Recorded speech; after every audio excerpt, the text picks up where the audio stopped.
But let's get into everything that happened. So Michigan wins the national championship. They're 15-0. It's their first outright championship since, God knows when, the Truman administration. At least that's what I was told on the TV. First championship since 1997. Of course, that was shared with Nebraska. And what a journey it's been for Michigan. I mean, it's somewhat odd to be, I guess, in this position, only because I've covered this team so many times over the last few years. I feel like I know them, their coaching staff, a lot of these players incredibly well. And so I think perspective-wise, there's a lot of things that I probably know about this team that, I don't know if they'd surprise you, but might be interesting. The journey for me with this Michigan program has been pretty remarkable, to be honest with you, because I didn't see this coming. I'm going to go back, and there's a bunch of benchmark dates that I want to go back to. But if you're a Michigan fan, there's no doubt that you're probably listening. And if you're listening to this, you're going to remember these moments probably as clearly as I do. I go back to the COVID year, and I know a lot of people are going to talk about that COVID year, but that was a disaster. It really was. 2-4. The program was in disarray. The schematics, to be honest, were in disarray. It wasn't working. And it wasn't particularly close to working. Listen, if they play against Ohio State, if that game is not canceled for COVID, Ohio State beats them handily in the COVID year. Who knows what happens to Jim Harbaugh? Maybe that was a bridge too far. If that game gets played, there is a scenario, there's a world where Jim Harbaugh isn't even coaching past that date. And you know what's happened since then? Since then, Michigan's 40-3. They go 2-4 in the COVID year, and since then they're 40-3. I've called 16 of those games, by the way. That's a lot. That's a big number. Gus, Jenny, and I have called 16 of those games. But if you're going back to that moment, I remember it vividly. The game gets canceled. We got shifted onto a different game. Gus, Jenny, and I went to Colorado, back to Boulder. It was the first time I had called a game in Boulder in a long time. Colorado, which was having a decent year under Carl Durrell, played a really young Utah team in Boulder in front of no fans. And the discussion that we had as a crew that week centered around Michigan. And there was no sentiment whatsoever that they were going to turn it around, that this was headed in the right direction, that, just wait till next year. Don't worry, it'll be okay. At the time, Ohio State was dominating. Ryan Day is about to take Ohio State to a national championship game. Granted, they lose that game to Alabama, but they're going to the national championship game. And the dominance from the Buckeyes look like it's going to continue for the foreseeable future. There was nothing going on at that moment that would suggest that there was some sort of great turnaround about to happen at Michigan. And yet it did. Okay. And I know there's going to be a lot of talk about why the turnaround happened. Let me tell you why it happened, and then we'll get to the other stuff maybe in a little bit later. First and foremost, there was a giant shift from a schematic standpoint and even from a development standpoint. And that shift, along with some of those veteran players on the 2021 team for Michigan, changed the trajectory of the program completely. So a couple of things happened. One, Jim had tremendous turnover on his staff in that COVID year, and he hires new coordinators, okay? They're going to get all new schematics. He also brings in some guys that are going to help him, okay, be more personable with the players.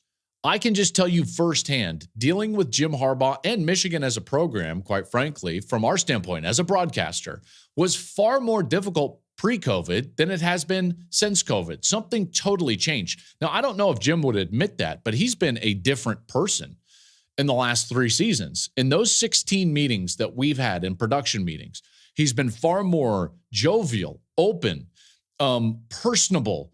It's been quite the change. And a lot of that, I think, is because he stopped coaching for the people outside of the building. And that's a powerful thing. And the players, in a lot of ways, stopped playing for the people outside of the building. They went internal. He brought in some guys that really helped him. Biff Poggi is one of those guys who's now the head coach at Charlotte. Biff would meet with Jim Harbaugh twice a day and give you an example of like things that they would meet about. Jim would say, Biff, I just really like this team. I like the way that they practice. I love the way that they practice. And Biff would be like, you know what, Jim? Tell them that. And so he would walk into a team meeting and be like, I love you guys. I love the way you practice. And all of a sudden, there started to be this interaction and this love that started to be built across player-coach relationship. He also gave the team back to the players. At the time, those players were guys like Andrew Vastardis and Aiden Hutchinson and Hassan Haskins and Ross, the linebacker. Like, those were the leaders. And I know I'm missing a few of the guys, but you get the point. And so all of a sudden, it became a very team-led program. And that's what allowed the team to then dump all of its chips back into the development of those players. So now, all of a sudden, you're in the strength and conditioning program, and that becomes the most important part of the program. And a lot of people are going to talk about it, and rightly so.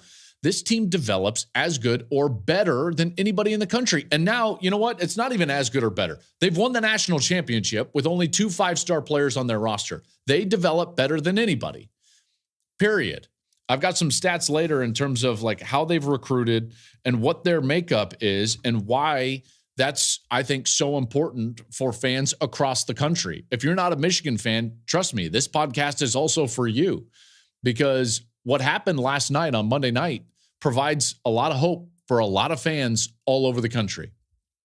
But this change that they had starting in COVID starts to take root and take hold. Again, I've called 16 of those games. Team-led, unselfish, starts with Aiden Hutchinson, and then it just continues. And since then, they're 40-3. 40-3. They bring in a new style of defense that really works, and that was on full display against Washington and Michael Penix on Monday night. They change a little bit the way that they want to operate on offense in order to allow a dynamic playmaker at the quarterback position to raise their level. And guess what happened? They bring in 1 of 2 of their 5 stars is their quarterback. So now J.J. McCarthy, in some critical moments over the course of the last 2 years, but certainly this year, was able to raise the level of his team.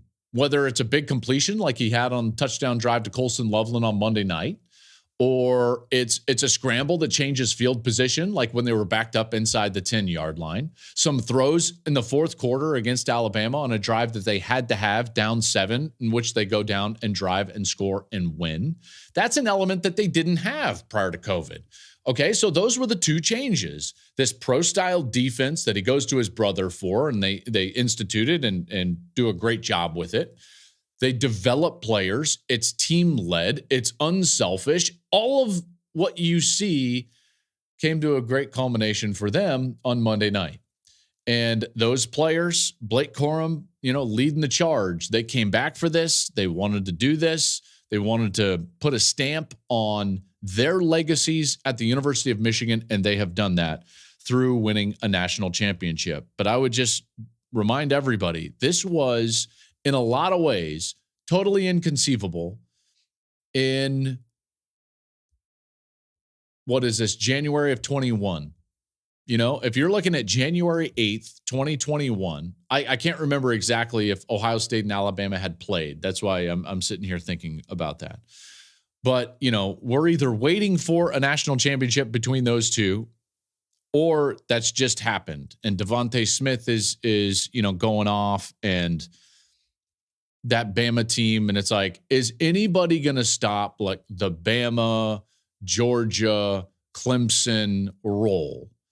And we thought like, well, it's going to have to be Ohio State. And then when that game went the way that it did, and Ohio State's been beating Michigan the way that they had, if you would have told any of us in the sport or not, whether you're a fan or covering the sport, that January 8th of 2024, you're going to be sitting here and between that date and this date, Michigan's going to be 40-3, go to 3 playoffs, be 3-0 against Ohio State, and win the national championship. I would have been like, oh, no, that's not happening. And it did. And it did. And all the credit goes to that organization, that program what Jim has done, they got more youthful, and obviously all of that has paid off in a huge way. And now they're national champions. Thank you for watching the Joel Klatt Show YouTube channel. And if you liked this clip, make sure to like it and subscribe to the channel, and you can stay up to date on all of my college football coverage.